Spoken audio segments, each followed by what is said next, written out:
Olá, amigos. Aqui estamos em mais um Momento Redenção. Enquanto aguardamos a hora que todos ansiamos de poder retornar ao convívio fraterno na nossa casa, retomando as atividades doutrinárias a que estamos habituados.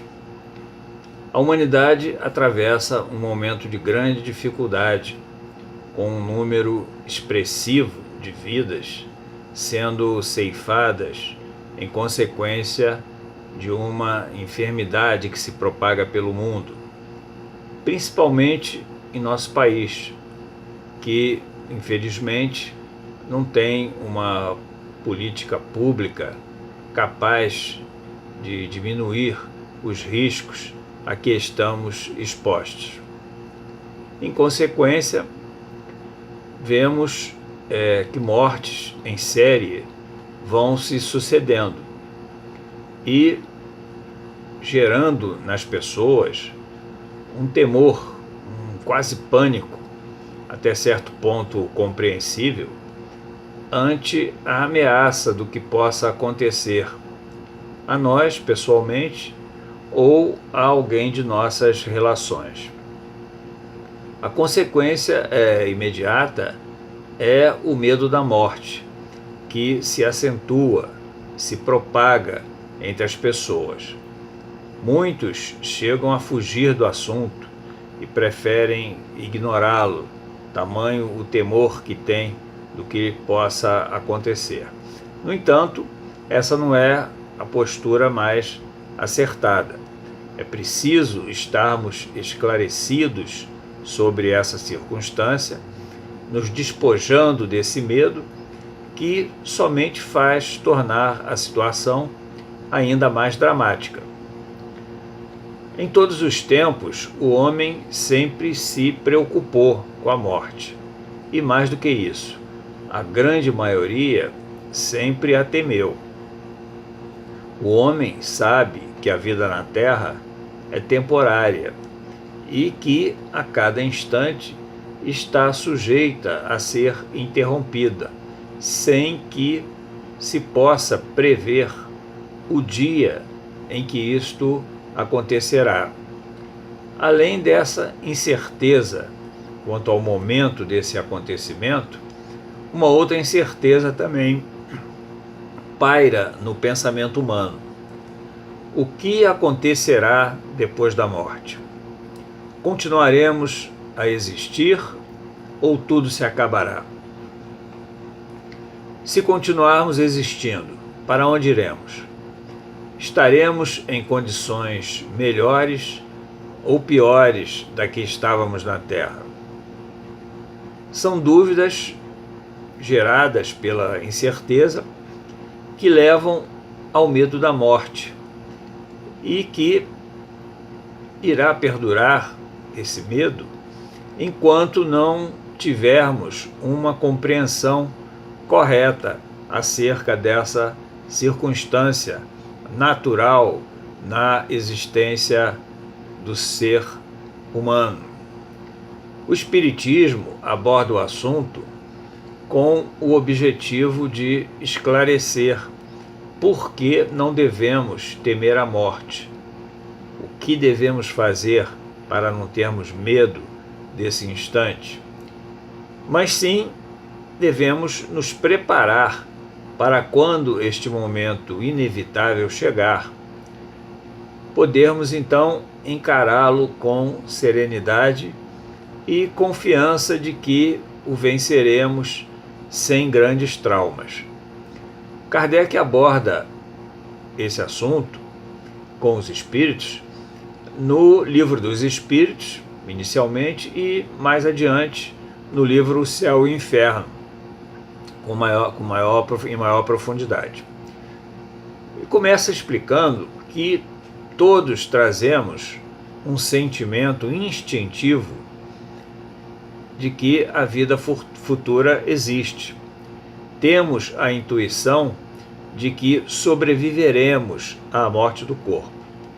Isto porque, antes de encarnar, testemunhamos como espíritos essa realidade, já estivemos incontáveis vezes no mundo espiritual, vivendo fora do corpo, fora da vida terrena. A situação com que iremos nos deparar, portanto, não é nova, uma vez que já foi por nós vivenciada inúmeras vezes, como dissemos. O que acontece, porém, é que o esquecimento do passado, ainda necessário no nível de evolução em que nos situamos, ofusca essas vivências, fazendo com que delas não tenhamos lembrança. Mas essas lembranças não são apagadas. Elas ficam esquecidas durante a encarnação, como que congeladas em nossa mente, e nos chegam em forma de intuição, como dissemos antes. Então, estando o conhecimento da vida futura latente no conhecimento humano, de onde vem o medo da morte, ainda tão fortemente presente no seio da humanidade? Os espíritos atribuem esse medo, basicamente, a duas causas. O ensinamento equivocado que nos é dado a respeito do que acontecerá no pós-morte, uma visão equivocada acerca da justiça divina. E uma segunda causa, o desconhecimento por parte de muitos da existência do espírito e de sua imortalidade. O que leva essas pessoas que assim pensam a acreditar que sua existência se resume a esta única passagem pela Terra.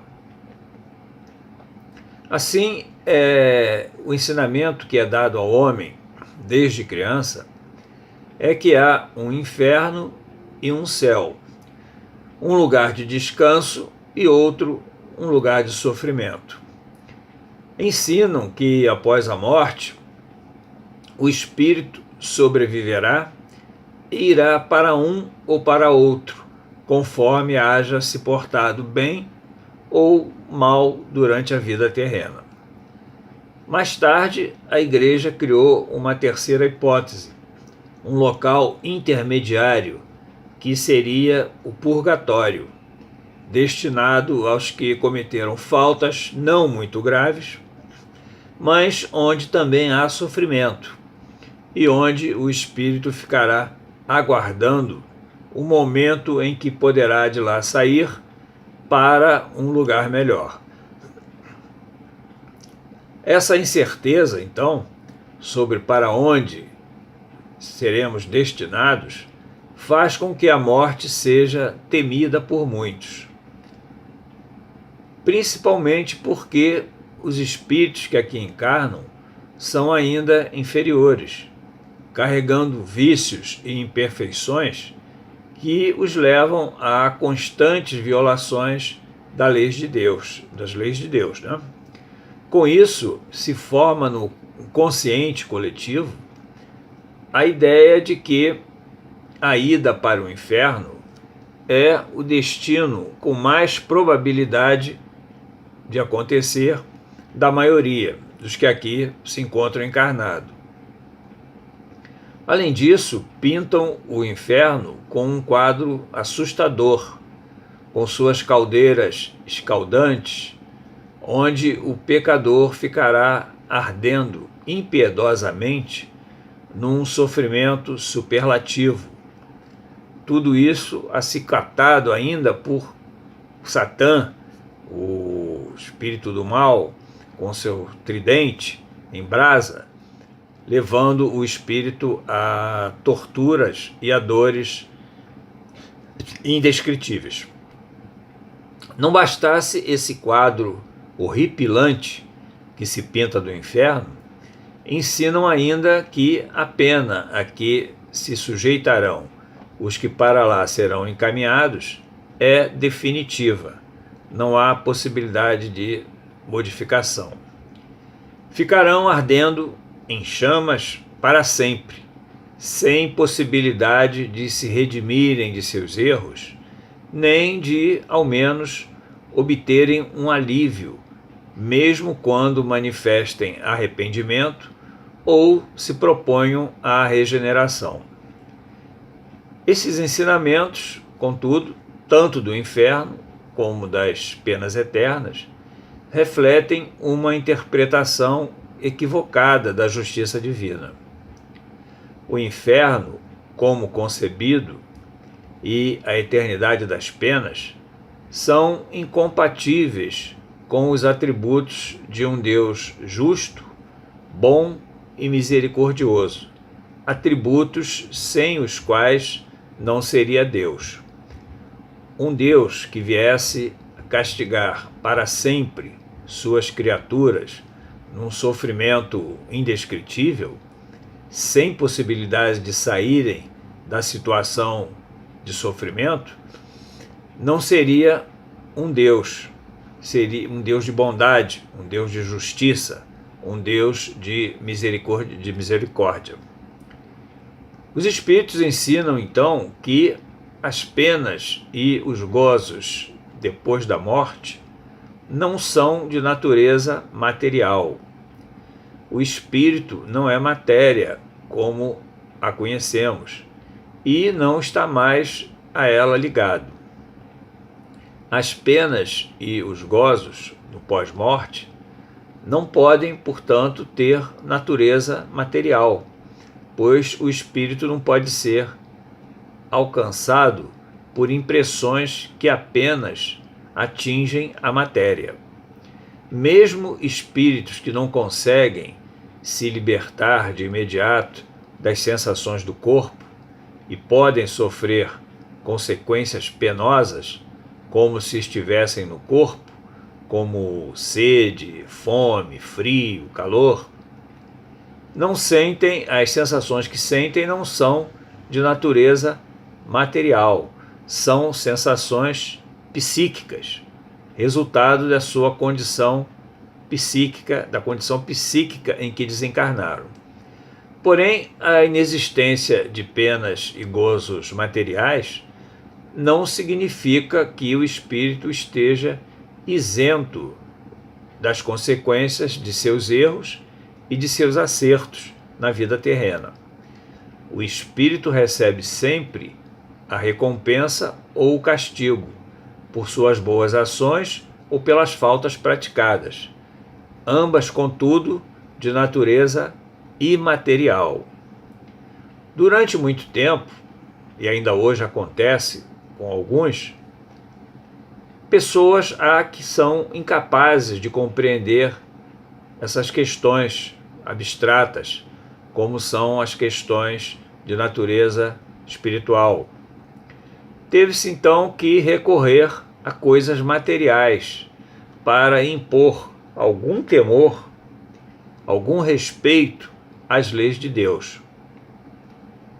Tratava-se de, naquele momento, de uma humanidade ainda embrutecida, ainda rebelde, que somente compreenderia se sentisse o temor da possibilidade de vir sofrer um castigo corporal. Por isso criou-se um céu para os bons e um inferno para os maus. Quanto às penas eternas, é outro ensinamento equivocado acerca da justiça divina e que contribui para incutir nas pessoas o medo da morte. Por quê? Ante a perspectiva de ser punido, de receber uma penalidade que não terá fim, que passará o resto da sua existência em sofrimento, a morte se torna algo realmente temível, algo assustador, que leva as pessoas a esse medo que nós vemos aí, né, tão comumente na humanidade. Na questão 1004 do Livro dos Espíritos, Kardec aborda a questão da duração dos sofrimentos do culpado e pergunta em que se baseia a duração dos sofrimentos. Quem responde é São Luís, patrono da Sociedade Parisiense de Estudos Espíritas, fundada por Allan Kardec, para suas experiências, para seus estudos. E São Luís responde que a duração do sofrimento, que é levado ao culpado, dura o tempo necessário para que este se melhore. A duração da pena depende do tempo que ele gaste para se melhorar. À medida que progride, seus sofrimentos diminuem. Portanto, o espírito faltoso permanecerá em sofrimento apenas durante o tempo necessário para que se melhore, e não eternamente, definitivamente. Uma vez tenha se melhorado, mudando sua proposta de vida, optando pelo caminho do bem, não há mais necessidade, não há mais razão para permanecer em sofrimento. Deus, que é a justiça em grau supremo, só pune o mal enquanto ele existe e deixa de o punir quando ele não mais se faça presente. A punição, ela não objetiva unicamente castigar o faltoso. Serve também como um método pedagógico para a educação do espírito. É um remédio para a cura do mal. Portanto, não será no fogo do inferno, nem num sofrimento interminável, que o espírito faltoso purgará seus erros. Os sofrimentos não serão físicos e durarão apenas enquanto ele opera a sua transformação. Desse modo, melhor compreendendo os mecanismos da justiça divina e a forma como ela se opera, o homem passa a encarar a morte sob um outro prisma, sem receio de ser submetido a um castigo eterno e extremamente doloroso. Com isso, o medo da morte vai sendo eliminado do pensamento humano. Os espíritos apontam ainda como outra causa do medo da morte o materialismo, que ainda povoa o pensamento de muitos.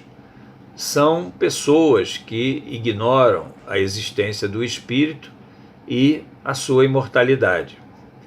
Para essas pessoas, tudo o que existe é composto unicamente de matéria, inclusive o homem, que nada mais é do que o seu corpo. Nada existindo além do corpo, consequentemente, após a morte deste, tudo se acabará e nada mais restará além dos despojos materiais. Todas as afeições cultivadas, a inteligência desenvolvida, o progresso moral realizado, o conhecimento adquirido, tudo estará então perdido para sempre. Todo o esforço para realizar essas conquistas terá sido em vão, pois nada se aproveitará. Ora, esse pensamento de destruição total e absoluta é extremamente desesperador e faz com que a morte passe a ser uma ameaça concreta diante dessa perspectiva. Passa a significar, para os que creem desse modo, a perda total de tudo o que conquistaram e prezaram durante toda a vida. Isso leva as pessoas a se tornarem muito presas à vida na Terra, única segundo o seu entendimento. Passam então a viver em função da vida material, sem qualquer preocupação com as questões espirituais, que preferem ignorar e que não ocupam seus pensamentos. A morte, então, assusta, causa o temor, porque não creem na vida futura e nunca se preocuparam em conhecer essa realidade. Diferente é a situação daquele que durante a existência na Terra não se conduz unicamente em função da vida material. Aquele que procura desenvolver virtudes, combater as imperfeições que ainda traz, praticar o bem, que procura compreender antecipadamente a vida espiritual, que tem a consciência tranquila de que busca cumprir as leis de Deus, para este não experimenta as necessidades nem as angústias da vida material, porque para ele o mais importante é a vida espiritual. Emprega então o seu tempo, a sua inteligência, os conhecimentos que adquiriu em auxílio ao progresso do semelhante, o que para ele é um gozo e impulsiona o seu próprio progresso, o seu aprimoramento. Não sente mais sentimentos inferiores como ódio, ciúme, inveja, ambição. Para estes, a morte não inspira nenhum temor, nenhum medo, porque a certeza da vida futura está presente e lhe renova a esperança de uma vida melhor.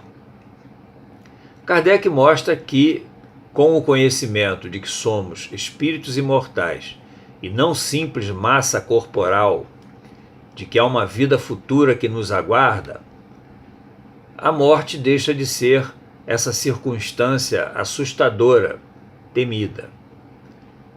O Espiritismo nos dá essa certeza com a lógica da razão e principalmente com a prova testemunhal daqueles que deixaram a Terra e que agora vivem no espaço como espíritos livres. Não se trata de uma crença nem de uma teoria preconcebida que Kardec elaborou e saiu tentando convencer as pessoas. Não se trata de uma crença para substituir um sistema de crenças até então existente. É resultado de observações realizada através de método experimental, o mesmo utilizado pelas ciências terrenas.